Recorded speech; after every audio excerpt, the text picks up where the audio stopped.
Temblando en el asiento trasero de un Ford Fiesta oxidado, Charlie Michie, de 18 años, pensó que su vida había terminado. Desalojada, huérfana y sobreviviendo con las obras de un restaurante, no tenía nada que perder. Entonces, llegó un sobrearrugado que le entregaba las llaves de una mansión en ruinas y un oscuro secreto enterrado. Durante 3 meses angustiosos, el asiento trasero de cuero agrietado de un Ford Fiesta de 2004 había sido todo el mundo de Charlie. Estacionada bajo el parpadeante resplandor ámbar de una farola rota en las afueras de Seattle, se cubría la barbilla con una delgada manta de lana apolillada, intentando bloquear el frío penetrante del noroeste del Pacífico. Solo tenía 18 años, una chica que debería haber estado preocupándose por las residencias universitarias y los exámenes finales. Tras el repentino fallecimiento de su madre, su padrastro Richard había cambiado las cerraduras de su apartamento incluso antes de que las flores del funeral se marchitaran. Con $20 en el bolsillo y el depósito de gasolina medio vacío, Charlie se vio inmersa en la cruda realidad de la indigencia. El punto de inflexión llegó una mañana gris de martes. Charlie estaba usando el wifi gratuito de una biblioteca pública local, buscando desesperadamente trabajos de salario mínimo en restaurantes, cuando la bibliotecaria le entregó una carta reenviada. Era un grueso sobre color crema con el sello en relieve del bufete de abogados Abernathy and Sterling Estate Lab. Dentro había una carta que destrozaría su desoladora realidad. Su tía abuela Beatrice Calvel, a quien Charlie no había visto desde que era una niña pequeña, había fallecido a los 89 años. Sin hijos, Beatrice había dejado toda su herencia a su único pariente consanguíneo superviviente. Charlie sostenía la pesada llave de hierro que se había caído de sobre, con el corazón latiéndole con fuerza. Ahora era la única propietaria de una propiedad ubicada en el aislado pueblo histórico de Atoria, Oregón, dedicado a la industria maderera. Charlie tardó 2 días de recorrer largas distancias y dormir en áreas de descanso para llegar a la costa. Cuando por fin logró maniobrar su coche, que traqueteaba por el sinuoso y cubierto de maleza camino de tierra de Oakaben Drive, la grandiosa ilusión de una cómoda herencia se hizo añicos. La finca Calvel no era un hogar, era un edificio en ruinas. La mansión victoriana de 3 pisos se alzaba imponente contra el cielo gris. Su pintura gris oscura se desprendía como piel muerta, dejando al descubierto la madera podrida. El tejado se hundía peligrosamente en el centro, como una columna vertebral rota. La mitad de las ventanas estaban destrozadas, asfixiadas por gruesas y agresivas enredaderas de hiedra que parecían decididas a tragarse la casa entera. El porche delantero era un peligro traicionero de tablas astilladas, y la pesada puerta de roble colgaba lánguidamente de una sola bisagra oxidada. Charlie se quedó de pie a la entrada, el frío viento costero flotando su cabello castaño sin lavar sobre su rostro, con el pecho oprimido por una asfixiante ola de decepción. Ella había imaginado un santuario. En cambio, había heredado una carga enorme e inhabitable. Vaya, debe ser la hija de Beatrix. Charlie dio un salto, girando sobre sí misma. Un elegante Mercedes-Benz clase S en negro medianoche había subido silenciosamente por el camino de grava detrás de su fiesta. Un hombre salió, sus caros zapatos de cuero italiano crujiendo deliberadamente contra las piedras. Tendría unos 50 y tantos años, vestido con un elegante traje gris oscuro que parecía totalmente fuera de lugar contra el telón de fondo del bosque en descomposición. Tenía el pelo plateado peinado hacia atrás y una sonrisa que no llegaba a sus fríos y calculadores ojos pálidos. «Soy Arthur Pendleton», dijo, extendiendo una mano bien cuidada. Charlie dudó antes de estrecharla. Su agarre era incómodamente fuerte.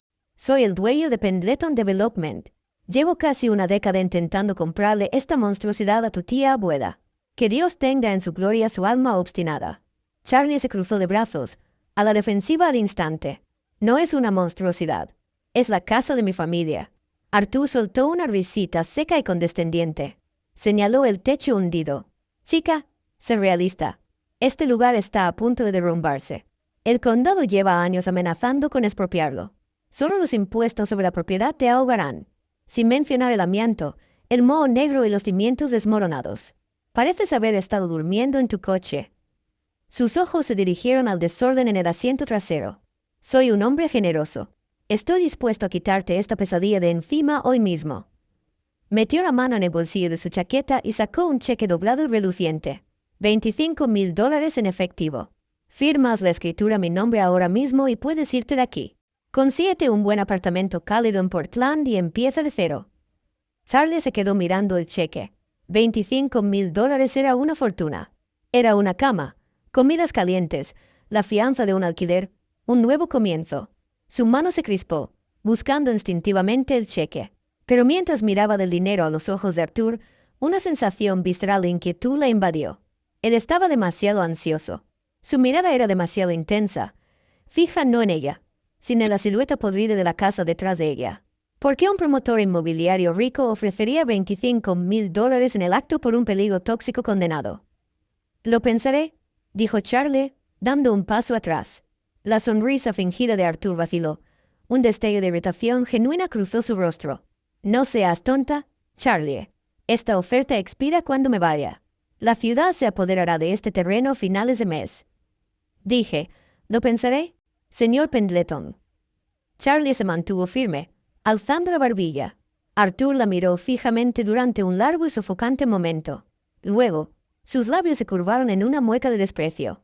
Como quieras, niña, pero no vengas llorándome cuando el techo se te caiga encima.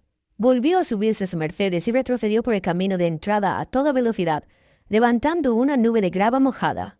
Sola de nuevo, Charlie alzó la vista hacia la imponente y silenciosa casa. Había algo que Arthur le ocultaba. Su tía abuela Beatriz se había aferrado a esta ruina. Por alguna razón. Respirando hondo, Charlie abrió la puerta principal, que colgaba de un soporte, y entró en la sofocante oscuridad de su herencia. El interior de la mansión Calvel olía fuertemente a moho, tierra húmeda y décadas de abandono. El gran vestíbulo, otrora testimonio de la riqueza victoriana, era ahora un cementerio de muebles antiguos cubiertos con sábanas amarillentas y polvorientas. El papel pintado despegado colgaba en largas y tristes cintas de las paredes, y las tablas del suelo de madera crujían bajo el peso de Charlie. Sin electricidad ni agua corriente, Charlie tuvo que valerse de la luz menguante del día y de una linterna de plástico barata para orientarse. Encontró una pequeña sala cerca de la entrada que parecía estar en buen estado. Arrastró un sillón relativamente limpio frente a la puerta para que sirviera de barricada, desenrolló su saco de dormir sobre la alfombra polvorienta y pasó su primera noche escuchando cómo se asentaba la casa. Era una aterradora sinfonía de crujidos, corrientes de aire fantasma y el correteo de roedores invisibles. Sin embargo, bajo la ansiedad, una extraña y profunda comprensión la invadió. Por primera vez en su vida, estaba sentada en una habitación que le pertenecía por completo. A la mañana siguiente, Charlie se despertó con fuertes y rítmicos golpes en la pesada puerta principal. La adrenalina le recorrió las venas. Tomó un pesado atizador de chimenea oxidado del hogar de la sala y se escabulló al vestíbulo. «¿Hola?», preguntó una voz grave. «¿Hay alguien ahí? ¿Señorita Michi?» Charlie abrió la puerta con cuidado unos centímetros, manteniendo el atizador fuera de la vista. De pie en el porche podrido había un joven, tal vez de unos 25 años, con vaqueros de trabajo de mezclilla desteñidos, una camisa de franela y una chaqueta de lona maltrecha. Tenía un rostro tosco y honesto. La suciedad le manchaba la mejilla y llevaba un casco amarillo bajo el brazo. «¿Quién eres?», preguntó Charlie con voz tensa. «Tranquila, con calma», dijo el hombre, levantando la mano libre en un gesto conciliador. «Soy Noah Brooks. Soy contratista e historiador local. Tu tía abuela Beatriz me contrató hace unos meses para reforzar las vigas de carga del sótano. Oí que había fallecido y vi un coche en la entrada. Solo quería asegurarme de que nadie estuviera ocupando ilegalmente la casa». Charlie bajó un poco la guardia, pero no abrió más la puerta. «Soy Charlie. Beatriz me dejó la casa. El señor Pendleton ya me dijo que está en ruinas». Noah soltó un buitre áspero y burlón. «Arthur Pendleton es un buitre con traje. No le hagas caso», dijo. «Ha estado comprando propiedades históricas en Atoria, demoliéndolas y construyendo condominios de lujo baratos. Llevaba años obsesionado con ese terreno en concreto. Beatriz lo odiaba con toda su alma. Me ofreció $25,000 ayer», admitió Charlie, saliendo al porche. Los ojos de Noah se abrieron de par en par. «¿2,000 por esto? El terreno está bien, pero solo los gastos de demolición se comerían sus márgenes de beneficio. ¿Quiere otra cosa?». Noah miró alrededor de la propiedad, bajando la voz. Atriz era esténtica y también paranoica. Hacia el final, no dejaba de decirme que las paredes la escuchaban y que tenía que proteger el legado familiar de los ladrones de Pendleton. Pensé que era solo la demencia hablando. Pero si Arthur te tira dinero el primer día, quizás no estaba loca.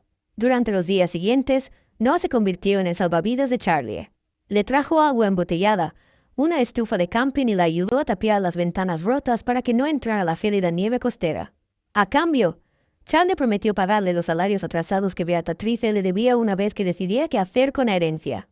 Juntos, comenzaron a despejar el estudio de la planta baja, una habitación asfixiada bajo torres de libros mohosos, periódicos apilados y porcelana rota. Fue durante esta agotadora limpieza en la tarde de su cuarto día que Charlie hizo el primer descubrimiento importante. Estaba intentando mover una enorme estantería de caoba dañada por el agua de la pared oeste. Cuando Noah empujó desde el otro lado, el pesado mueble se arrastró por el suelo, enganchándose en una tabla suelta. Con un crujido seco, la tabla de madera se astilló hacia arriba. «Espera, déjame buscar una palanca», dijo Noah, secándose el sudor de la frente. «Espera», dijo Charlie, arrodillándose. Debajo de la madera astillada, el suelo no era sólido. Había un hueco rectangular deliberado, un compartimento oculto. Con el corazón acelerado, Charlie metió la mano en el oscuro y polvoriento espacio. Sus dedos rozan de metal frío y pesado. Con un gruñido de esfuerzo, sacó una caja fuerte de hierro oxidada. Era del tamaño aproximado de una caja de zapatos, increíblemente pesada y asegurada con un complejo candado antiguo de latón. Junto a ella, en el compartimento, había un grueso diario encuadernado en cuero, con la cubierta reseca y desmoronándose por los bordes. Charlie abrió el diario con cuidado. Las páginas estaban llenas de una elegante caligrafía cursiva. 14 de octubre de 1982. La primera entrada decía: «El padre de Arthur vino hoy otra vez. Me amenazó. Cree que su familia tiene derecho a las acciones de Sterling. No entiende que la riqueza nunca estuvo destinada a los Pendleton. Robaron los derechos de la madera, pero nunca encontrarán los bienes físicos. He escondido la verdad donde las ratas no pueden roer y el agua no puede llegar. La casa es la bóveda». Charlie leyó las palabras en voz alta, con la voz temblorosa en el silencioso y polvoriento. «Estudio». Miró a Noah, cuyos ojos estaban muy abiertos por la incredulidad. «Las acciones de Sterling», susurró Noah casi para sí mismo. «Hay una leyenda local sobre eso. En la década de 1920, una enorme fortuna en bonos al portador y certificados de oro imposibles de rastrear desapareció de las familias fundadoras del pueblo. Todos pensaron que se había perdido en un banco. Beatrice la tenía, se dio cuenta Charlie, mirando la caja de hierro. La escondió. Arthur no quiere la tierra. Quiere lo que hay dentro de esta casa». Charlie tiró desesperadamente del candado de la caja de hierro, pero no se movió. «Tenemos que abrir esto». «Noah, ¿tienes cizallas en tu camioneta?» «Sí, déjame ir a buscarlas», dijo Noah, girándose hacia el pasillo. Antes de que pudiera dar un paso, la pesada puerta principal de roble de la mansión, la que habían estado tapiando durante una hora, se hizo añicos con un estruendo ensordecedor. La madera se astilló como cerillas. Charlie gritó, dejando caer el diario. De pie en el umbral, recortado contra la luz gris de la tarde, había un hombre enorme con un mazo. Detrás de él, pasando con indiferencia por encima de los restos del marco de la puerta, estaba Arthur Pendleton. «Te lo advertí, Charlie», dijo Arthur, abandonando su fachada amistosa y reemplazada por una calma venenosa y aterradora. «Te dije que tomaras el dinero. Ahora vas a entregar la caja o acabarás bajo tierra junto a tu tía abuela». El pánico se apoderó del pecho de Charlie cuando el hombre corpulento con el mazo entró pesadamente en el estudio tenuemente iluminado. El polvo se arremolinaba agresivamente en el aire, iluminado por la luz gris de la tarde que se filtraba por el marco de la puerta destrozado. Arthur Pendleton se ajustó la corbata de seda a medida, pasando por encima de la madera de roble astillada con una calma inquietante y calculada. Sus pálidos ojos se fijaron de inmediato en la caja de hierro oxidada, que temblaba en las manos de Charlie. «Realmente lamento tener que recurrir a esto, Charlie», suspiró Arthur, sacudiendo la cabeza como si fuera víctima de una pequeña molestia.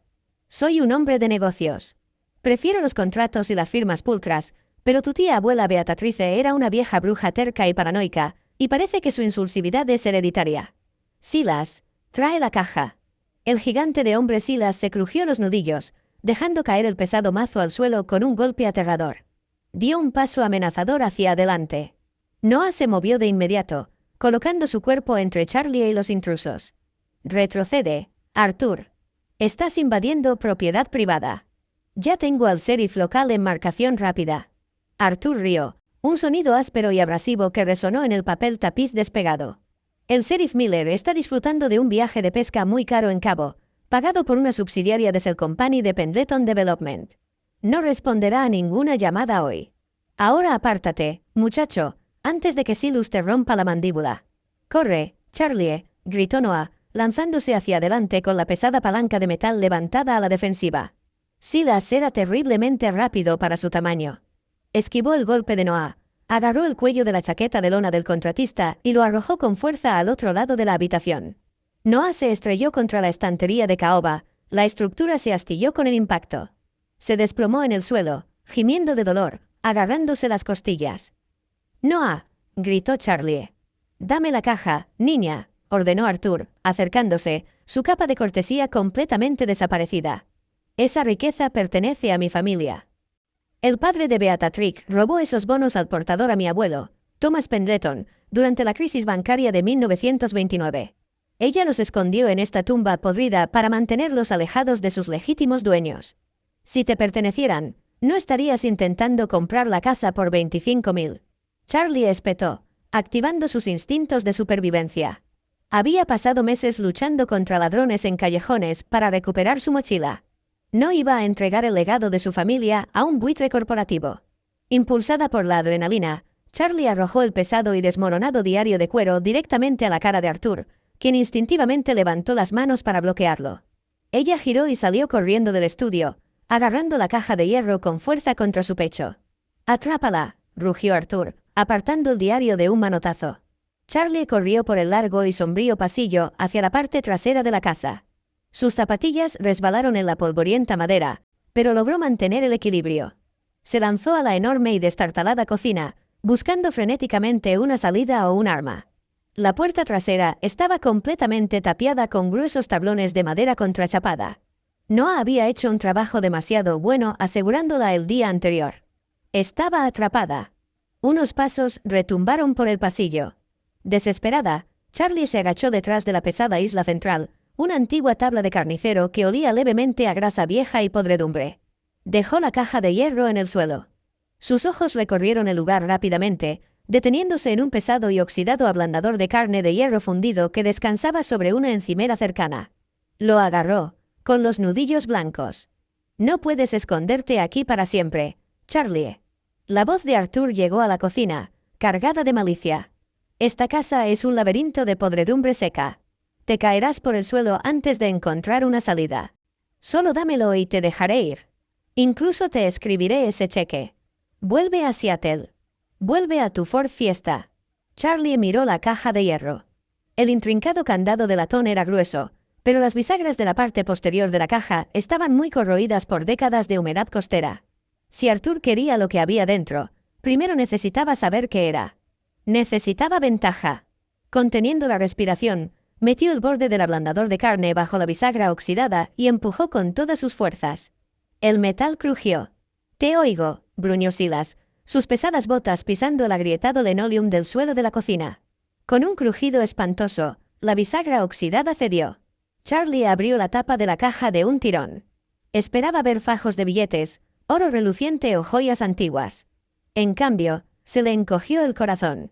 La caja estaba casi vacía. No había fortuna. Dentro había una sola llave de latón, enorme y finamente tallada, pesada como el plomo, y un trozo de pergamino doblado. «La encontré», se burló Silas, rodeando el bloque de carnicero. Agarró a Charlie del brazo y la levantó con una facilidad aterradora. La caja de hierro se desplomó al suelo, derramando la llave de latón y el pergamino sobre el linoleum. Arthur entró en la cocina, con los ojos muy abiertos por la expectación. Miró el contenido en el suelo y su expresión se transformó al instante en una máscara de furia pura e incontrolable. «¡Una llave!», gritó Arthur, con la voz quebrándose de rabia. Pateó la caja de hierro vacía al otro lado de la habitación. «¿Dónde están los bonos? ¿Dónde está el oro? Pasé 10 años luchando contra esa miserable anciana por un trozo de latón oxidado». Charlie, forcejeando contra el agarre de Silas, miró el pergamino doblado. En las elegantes letras cursivas y audaces de Beatrice, se veían incluso desde la distancia. «Los cimientos de nuestra familia son más fuertes que su codicia».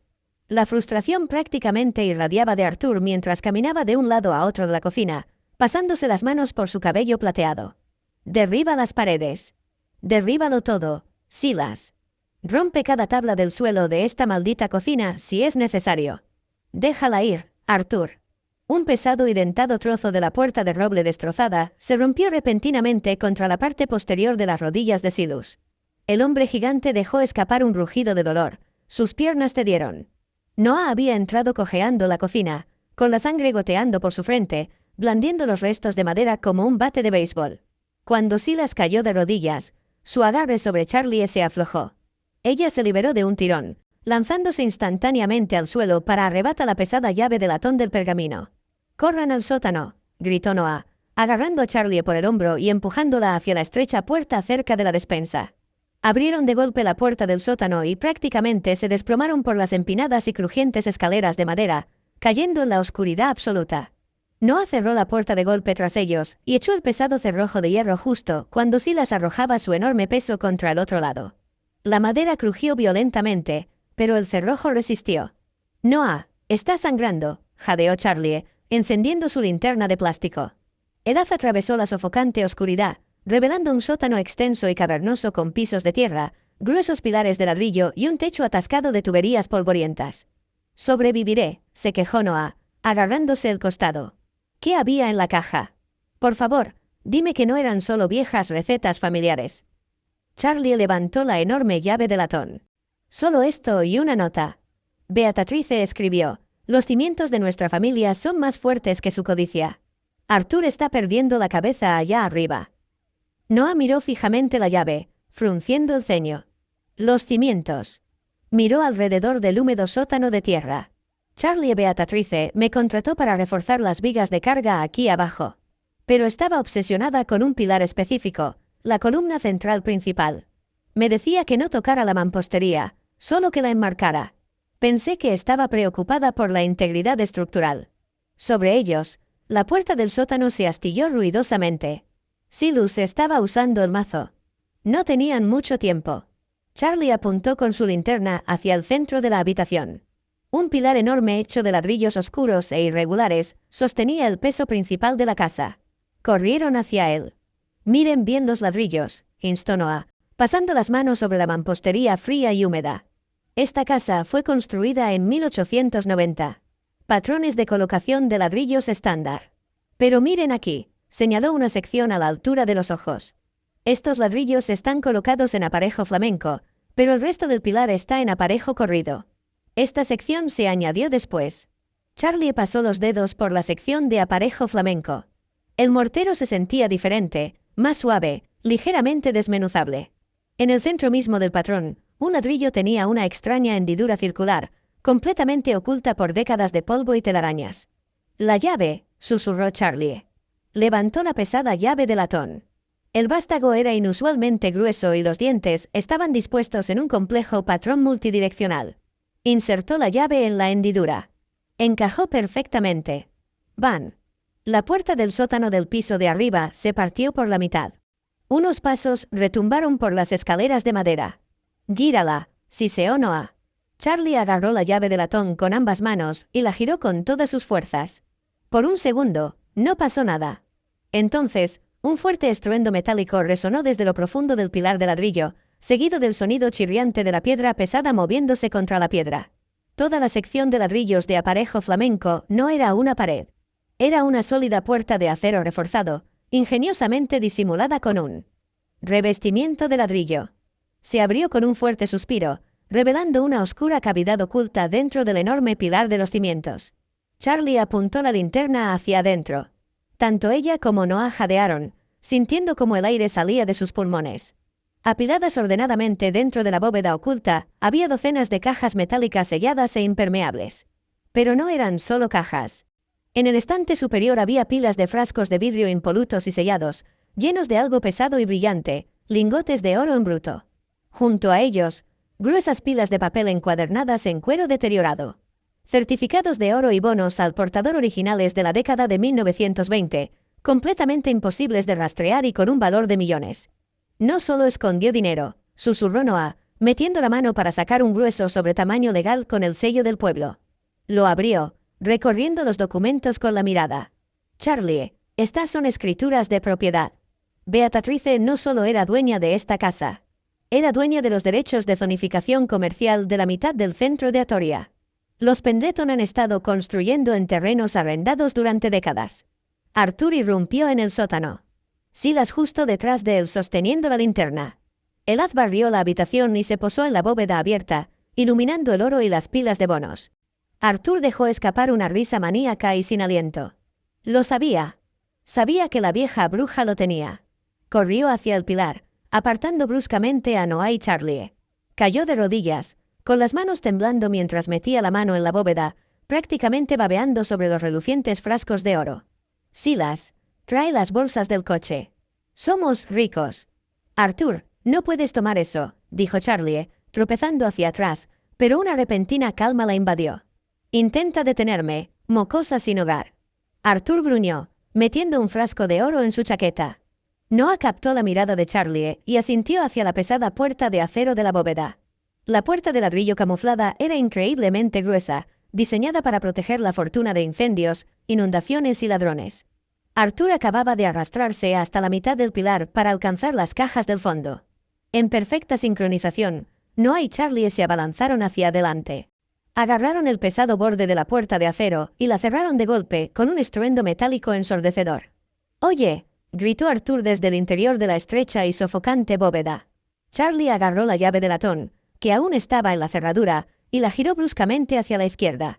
Los pesados mecanismos internos chirriaron, bloqueando la bóveda por completo. Arthur comenzó a golpear frenéticamente el grueso acero desde dentro, sus gritos ahogados resonando en el húmedo sótano. Silas se quedó paralizado, con los ojos muy abiertos. Sin Arthur para pagarle, su lealtad se esfumó al instante.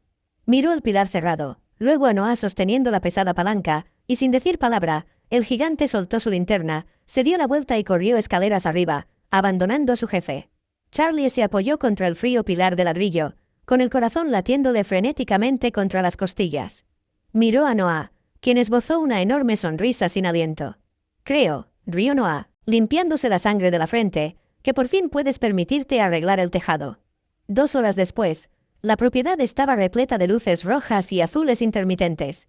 Fiel a su palabra, el sheriff Miller estaba fuera de la ciudad, pero la policía estatal había estado más que dispuesta a responder a una llamada sobre millones de dólares en bonos históricos robados y un intento de asesinato. Arthur Pendleton fue sacado a rastras de la bóveda, cubierto de polvo y gritando sobre su legado robado, y metido directamente en la parte trasera de un coche patrulla. En las semanas siguientes, la vida de Charlie se transformó por completo. Los tribunales validaron los bonos al portador en oro, convirtiéndola en multimillonaria de la noche a la mañana.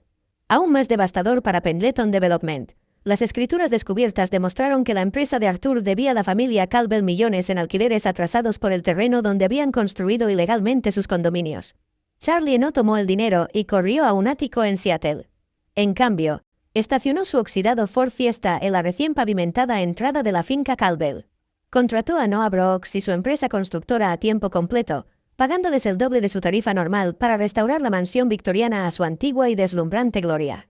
De pie en el porche que rodeaba la casa, recién reconstruido, contemplando el extenso bosque verde que ahora le pertenecía, Charlie Michie sonrió. Ya no era la adolescente sin hogar asustada que temblaba en el asiento trasero de un auto. Era la guardiana del legado de su familia, y su base finalmente era inquebrantable.